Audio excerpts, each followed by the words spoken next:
Salamo tsy hoarana ny anarako a mianatra eo mise moderna be filoha seconda.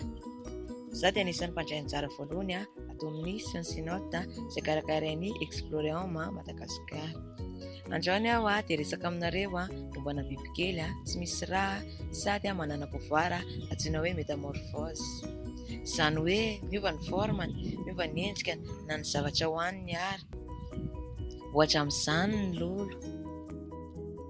Fantatrao ary ve fa ny lolo dia misolo akanjo inefatra, voalohany amin'izany atody na œuf, faharoa fanday na chenille, fahatelo cocon na fangala-bolo, ary ny fahaefatra farany forme adulte na ireny erantsika manidina ireny.